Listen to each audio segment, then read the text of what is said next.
Bonjour et bienvenue dans cette nouvelle vidéo. Nous allons parler de deux compacts qui sont en train de se livrer un duel au niveau des ventes et donc indirectement aussi un duel au niveau des prix qui sont complètement différents. D'un côté, nous avons l'AMG 4 et nous allons parler uniquement de l'AMG 4 en luxury. Donc il n'y a qu'une batterie NMC 64 kWh avec 204 chevaux. Et de l'autre côté, la Mégane E-Tech qui aujourd'hui aussi donc en iconique n'a qu'une batterie en 60 kWh, aussi en NMC et 220 chevaux. Alors nous allons démarrer au niveau du style, donc deux styles qui sont complètement différents. La MG4 et la Mégane E-Tech, moi je les aime toutes les deux, mais c'est pas du tout le même style. D'un côté, on a la MG4 qui est typée des voitures un peu plus asiatiques, on va dire japonaises, que ça soit les Civic d'une certaine époque, donc vraiment un nez assez écrasé, et puis un coffre assez relevé derrière. Donc il y en a qui n'aiment pas, moi en tout cas je trouve assez joli, surtout avec le orange, ça lui donne vraiment un style. En noir aussi elle est jolie, même le bleu, même le gris. La seule couleur où j'aime pas trop, pourtant c'est une couleur que j'aime bien sur beaucoup de voitures, c'est le blanc. Je trouve que le blanc en fait ça la fait pas forcément bien ressortir. Et de l'autre côté, on a la Mégane E-Tech qui est un petit peu plus haute. Alors bizarrement, elle est quand même un peu plus petite. Donc tout de mémoire, elle fait 4,21 m, je mettrai en incrustation. Enfin, je suis vraiment étonné de 4,21 m pour une compacte, c'est vraiment très petit. Elle est très large, je crois qu'elle fait 1,86 m. Toutes les deux sont très larges. La MG4 aussi, mais la MG4 est beaucoup plus longue pour le coup. La Mégane E-Tech devant fait un tout petit peu type SUV, c'est assez sympathique, j'aime bien, je trouve qu'elle est vraiment très réussie, très beau gabarit, je trouve que vraiment en tout cas pour le match du style, pour les deux c'est un partout, vraiment différent, mais elles sont toutes les deux jolies avec leurs arguments qui sont chacun vraiment une affaire de goût.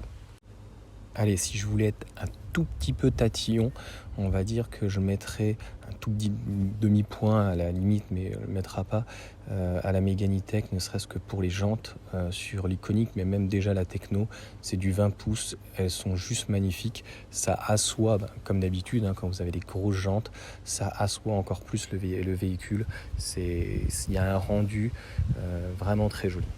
Maintenant, on va passer à l'intérieur.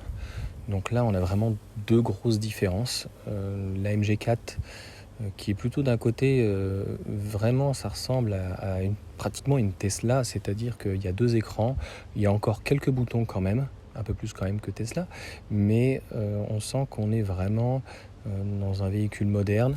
C'est très simple. Moi, j'aime bien, c'est bien fait. Pour la Mégane, c'est vraiment l'inverse. On a un véhicule à l'intérieur qui est quand même mieux fini. On a une console centrale qui est vraiment pointée, orientée du côté conducteur. La finition iconique est vraiment très bien soignée. Très très très soignée. Donc là, le point clairement, il va à la Mégane, notamment sur le fait qu'on ait du cuir intégral. L'autre, c'est un simili-cuir. Et donc ça ressemblerait plus à la Techno, même si voilà, Techno est certainement aussi un petit peu au-dessus, même si voilà, encore une fois, en pondérant, la MG4 à l'arrière a un peu plus de place que la Mégane, ça ne suffira pas parce que vraiment à l'intérieur, la Mégane E-Tech est vraiment mieux finie, il y a un peu plus d'options. Elles ont les sièges chauffants, elles ont aussi le volant chauffant de mémoire, donc je mettrai tout ceci en incrustation, mais il me semble, et de mémoire, la MG4 a les sièges électriques, mais que le siège conducteur.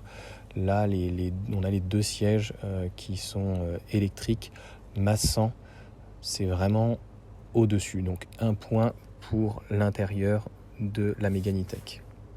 Concernant les options, là encore, je pense que je ne vais pas me faire des amis, mais la MG4, c'est pas discutable.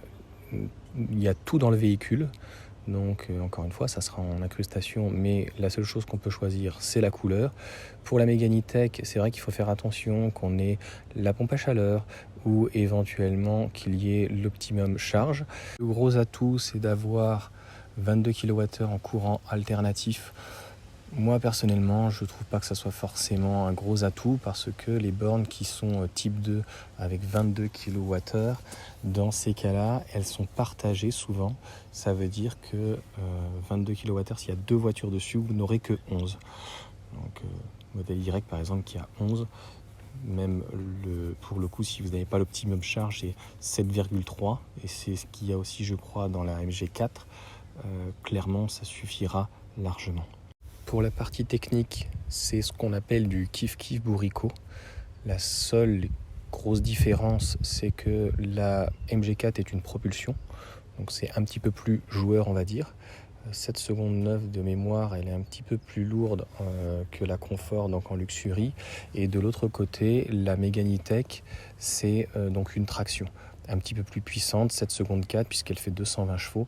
J'attire juste une petite attention et comme d'habitude j'ai l'habitude de digresser, c'est que on a pour le coup un rotor au niveau donc du moteur, donc il n'y a pas d'aimant et je trouve que sans faire écolo-bobo, c'est vraiment un gros plus. Donc il n'y a pas de minerais rares.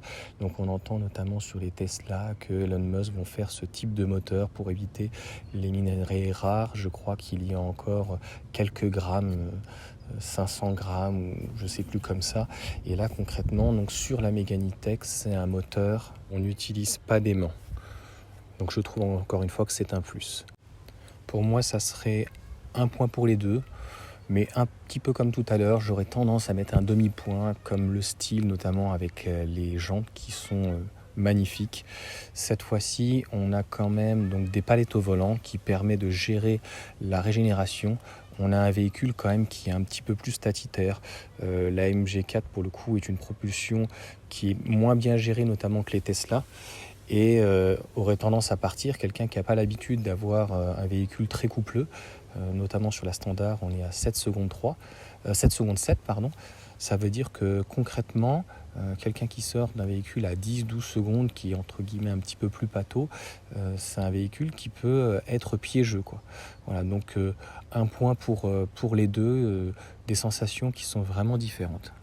Et pour ce qui est de l'autonomie et même de la charge à l'extrême, c'est vrai que la Megane E-Tech est un petit peu plus critiquée que la MG4, donc notamment par rapport à ses options, puisque la pompe à chaleur est intégrée dans la MG4 directement. Je ne sais pas s'ils vont faire ces changements. Je pense que ça serait bien pour clarifier la situation, mais grossièrement, on ne va pas chipoter, que ce soit pour l'autonomie ou vraiment les modes de charge, c'est à peu près pareil, il n'y a pas une grande différence, c'est pas transcendant en AC, en DC, l'autonomie, voilà, 5-10 km, les tailles des batteries, à peu près le poids. C'est vrai que la MG4 est un petit peu plus lourde, ils ont fait des efforts Renault, on sent qu'ils maîtrisent un peu plus le sujet et cette maîtrise-là, très certainement, se paye très très fort au niveau du prix. Alors on va revenir dernièrement sur le prix. Il y a près de 10 000 euros d'écart entre les deux. J'ai envie de rigoler, quoi. C'est-à-dire que sur le principe, c'est juste pas possible. Que, mettons, la Megane E-Tech soit un tout petit peu au-dessus, un demi-point, un point, ça ne justifie pas d'un côté, on va dire, 36 000 euros et de l'autre côté, 46 000 euros. Je crois que précisément, c'est 46 500, sans en plus, pour le coup, la pompe à chaleur. Le seul avantage de Renault, c'est qu'il y a des remises, on peut regarder dans les stocks, donc on peut la trouver à moins 3, moins 4 000 euros et on arrive à intégrer au moins cette pompe à chaleur qui permet donc notamment de préchauffer la batterie. Et clairement, le rapport qualité-prix va un point largement au-dessus de la MG4. Là où j'ai envie vraiment de rebondir et quand on est vraiment très curieux, il y a des opportunités. C'est ce que je m'attraque sur une ou deux vidéos sur le LOA et là la situation s'inverse. C'est-à-dire que sur la MG4, et c'est un prix, tout est défini. Vous ne pouvez rien négocier. Peut-être les tapis, 2-3 petites choses, mais vous ne négocierez rien sur le prix, rien sur la peinture, rien sur les options. C'est comme ça et c'est pas autrement. Ça plaît ou ça plaît pas. C'est un petit peu comme Tesla, concrètement. C'est comme ça qu'ils fonctionnent les Chinois. C'est pareil aussi un petit peu pour Smart, même si voilà, c'est à la fois un petit peu chinois et avec allemand du côté Mercedes. Il y a quelques petites options, mais tout est fini. En ce qui concerne la Megane E-Tech, comme on est sur un constructeur plutôt généraliste, on arrive à trouver des véhicules en stock. On peut les trouver d'ailleurs une Iconic ou une Tecno 42 moins 7, ça la fait à 35 000, ça reste quand même près de 5-6 000 au-dessus, mais en leasing, ils sont à un prix imbattable, c'est-à-dire qu'on arrive à avoir aux alentours des 300-350 euros maximum. Et donc concrètement, pour le même prix en LOA, quelqu'un qui prend une MG4 en LOA à 349 euros sans apport, et bien concrètement, il peut avoir pour le même prix ou un peu moins une Mégane E-Tech Iconic. Donc pour résumer, faites le bon choix. Clairement, si c'est par rapport au prix, donc on va pas parler de la standard, hein, à 30 000 euros, moins 7 000 euros, 23 000, c'est ce que j'avais fait, il n'y a pas photo. Pareil pour la Luxury, vous l'achetez, vous la prenez à crédit ou comptant, clairement, il n'y a pas photo. Elle en donne vraiment pour son argent. Par contre, si vous prenez en leasing, regardez dans les stocks, il y en a vraiment à tous les prix. Il faut faire attention, pareil, je vais mettre en incrustation, on en a, je ne sais pas pourquoi, à près de 600 euros, 580, 600, je ne sais plus, j'ai regardé ce matin, complètement délirant, même des technos, et juste en dessous, vous en voyez une qui est à 350, on se dit, mais pourquoi 500, 300, enfin, un petit peu à la tête du client, c'est un petit peu bizarre, mais regardez vraiment dans les stocks, ou des fois dans votre concession Renault, il peut y avoir des opportunités de leasing. Donc ça, c'est une question d'articulation financière. Qu'est-ce qui se passe? Ils maximisent le prix de rachat et en fait, on a des mensualités qui sont vraiment très faibles avec une remise éventuellement de 3-4 000 euros. Vous avez vraiment un prix au niveau du leasing hyper attractif. Voilà. J'espère que ça vous aura plu. Concrètement, c'est plutôt pour donner des conseils que des leçons de morale. Ça ne sert à rien du tout de donner des leçons de morale, mais vraiment des conseils. Dites-moi dans les commentaires si au final vous seriez prêt à prendre plutôt une Mégane E-Tech, donc pour le même prix en leasing, si vous souhaitez chercher un leasing aux alentours des 350 euros, vous seriez prêt plutôt à prendre une Mégane E-Tech, donc full option, en techno ou même peut-être en Iconic, moi comme j'avais trouvé, donc moins cher, aux alentours des 300 euros, ou au final donc rester sur une MG4. Moi je trouve que clairement c'est la Mégane E-Tech qui est mieux finie dans ces prix-là. Par contre, j'ai sorti donc pour le coup à 249 euros, vraiment pas cher, la Mégane donc avec la petite batterie, le petit moteur, donc 130 chevaux avec 40 kW. Clairement, je pense que la standard, pour le même prix en leasing, fait mieux, meilleure autonomie, meilleure performance, et elle est mieux équipée puisque celle-ci, en modèle, la Mégane E-Tech, pour le coup, c'est un équilibre, donc elle n'a pas d'option, et dans les stocks, malheureusement, on ne peut pas changer donc les options. Voilà, donc dites-moi ce que vous en pensez. Petit bonus que j'ai oublié, la MG4 et qui est à mon sens très important, c'est l'une des rares voitures, je ne veux pas dire de bêtises, hein, là c'est vraiment tout de mémoire, la Hyundai je crois fait cela aussi, il y aura le Fisker Océan je crois aussi, il y a quelques autres voitures qui le font, Tesla ne le fait pas, c'est le V2L, donc là en remettant l'affiche en fait de la standard qui est encore une fois plutôt bien équipée, elle n'a pas beaucoup d'options mais en fait elle a déjà des choses de base qui sont intéressantes et notamment le V2L. Et pour ceux qui ne savent pas ce que c'est, donc pour le coup le V2L, c'est bidirectionnel. Je vais y arriver. Donc concrètement là il faut compter une centaine d'euros, vous branchez le type 2 en fait sur la voiture et vous récupérez une prise comme une 220, voilà, souvent il y a 2 ou 3 prises et vous pouvez tirer donc sur cette batterie, que ce soit la LFP 51 kWh ou la NMC 64 kWh, vous pouvez tirer jusqu'à 2 kg dessus.